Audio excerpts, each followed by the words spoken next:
In part 5 of the Unit 2 notes, we are going to be covering endothermic versus exothermic processes and the anatomy of the periodic table.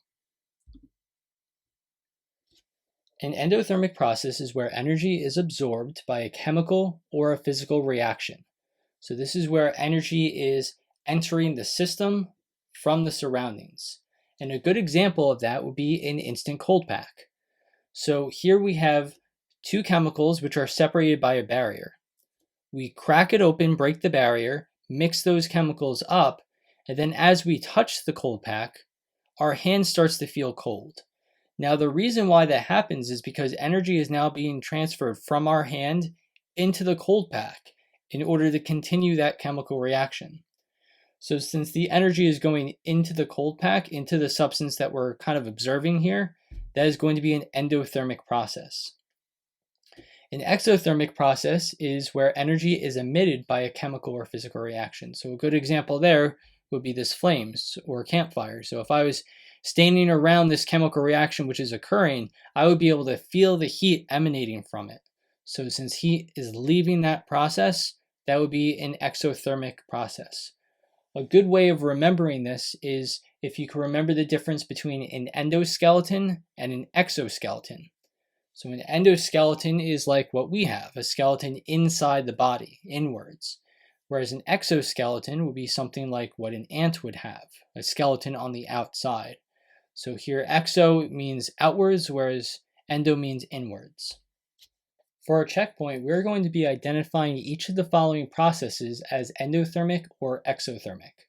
So first up we have baking cookies. We have our raw cookie dough, which we put on our tray, we stick it inside of the oven. The heat is going to go from the oven into the cookies. So since the cookies are absorbing energy in that process, the energy is going inwards, this would be an example of an endothermic process. Freezing water. So I take water, I place it inside of an ice cube tray, and I put that tray inside of a freezer. The water inside of the ice cube tray is going to have a certain amount of energy. That energy is going to be transferred into the freezer, so it's leaving the water as it cools down. So since energy is leaving the water, that is going to be an exothermic process. Melting ice. So my water has frozen, it's now solid within that ice cube tray. I take it out and I leave it on my kitchen counter. Now the heat energy from my kitchen is going into the ice in order to have that water go through a phase change to become liquid water. So since energy is going into the ice, that is going to be an endothermic process. Finally, a chemical reaction which is occurring inside of an instant heat pack. So this time we're talking about a heat pack, not a cold pack. It's a similar process though. We have chemicals which are separated by a barrier. So we squeeze it, we break that barrier, mix up the chemicals, and now the pack that is in my hand feels really hot. The heat energy is leaving that pack going into my hand. So since it is leaving the substance which we're observing, we are going to consider that an exothermic process.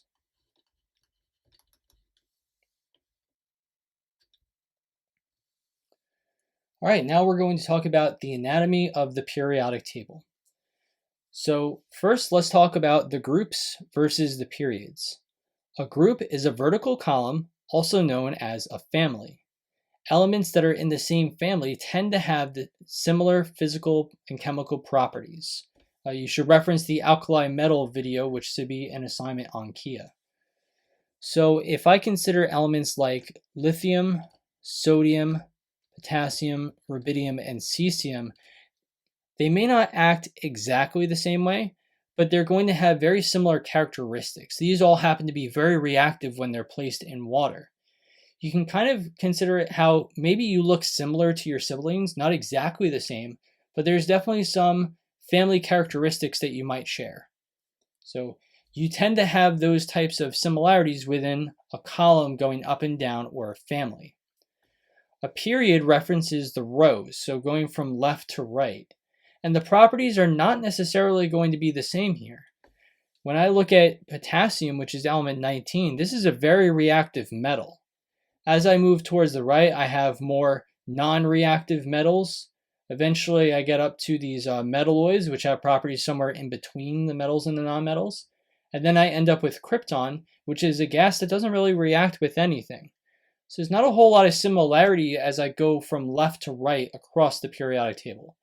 So groups or families are going to have similar characteristics. Periods are not. Now, the next thing that you might notice about this periodic table is the color coding system.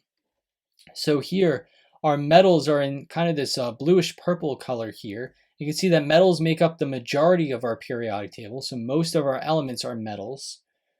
Our metalloids are somewhere in between the metals and the nonmetals, and then our nonmetals are on the far right side, except of course this one exception.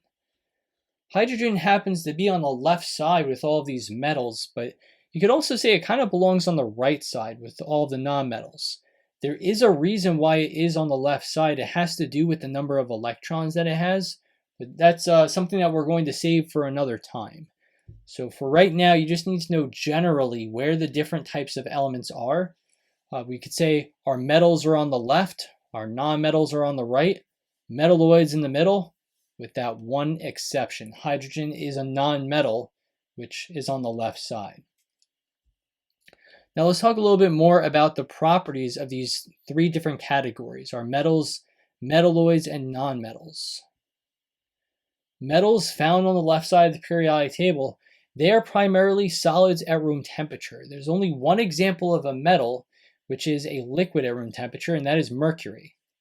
Metals tend to be malleable. It means they are easily bent and shaped. They're ductile, meaning that you can draw them out into a thin wire. They conduct heat and electricity very well, and they have a high tensile strength, which means that they are very strong and they are more likely to bend before they break. And they are also shiny in appearance, or you could say that they have luster. Now, the properties of nonmetals are essentially the opposite of that. They are found on the right side of the periodic table. They have varying physical states. Some of them are solid, like carbon. Some of them may be liquid, or some of them may be gases, like oxygen or nitrogen. If they are solid, they tend to be fragile, so they're going to break easily. They are poor conductors of heat and electricity. They are going to have a dull appearance, which means they are not shiny. And they have a low tensile strength. Now, the metalloids are going to be in the middle of the periodic table, and they're also going to have a mix of the properties of metals and nonmetals. They are not malleable or ductile. They do conduct heat and electricity, but not as well as metals. And they could be dull or they could be shiny. So a good example here, you could say that a metalloid would be partially conductive. Metalloids would be semiconductors, so something like silicon. For our checkpoint, I've picked out two questions that are similar to those that you might see on a homework assignment, a quiz, or a test. So for number one, which of the following elements is most likely to be malleable? Now, we know that metals are malleable. So this question really could be rephrased as which of the following substances or elements is a metal? And for this, you could look back at your periodic table. Now, you wouldn't necessarily have access to a color-coded one, so you should know that in general, metals are on the left side, nonmetals are on the right. So out of these elements, sulfur, argon, and carbon are all towards the right side of the periodic table, whereas copper is closer to the left. Copper is going to be a metal, which means it is the most likely to be malleable out of all of these substances. So with these types of questions, you don't necessarily have to memorize the properties of all of our elements, but if you can know generally what types of properties each of these three classifications have, you should be able to answer any of these questions. Now for number two, we are asked which of the following elements is most likely to be a gas. Now we know that metals are typically solids at room temperature, and the only one that's a liquid is mercury, so definitely no gases. So I should be looking for a nonmetal, or something on the far right side of the periodic table. Now, sodium and technetium are both metals. They're on the left side. Silicon is kind of in the middle. It's in that metalloid category, whereas fluorine is on the far right side. So since our nonmetals have the potential to be gases, that would be the best answer for this question, fluorine. That concludes our notes for part 5. When we come back in part 6, we're going to be looking at states of matter and intramolecular versus intermolecular forces.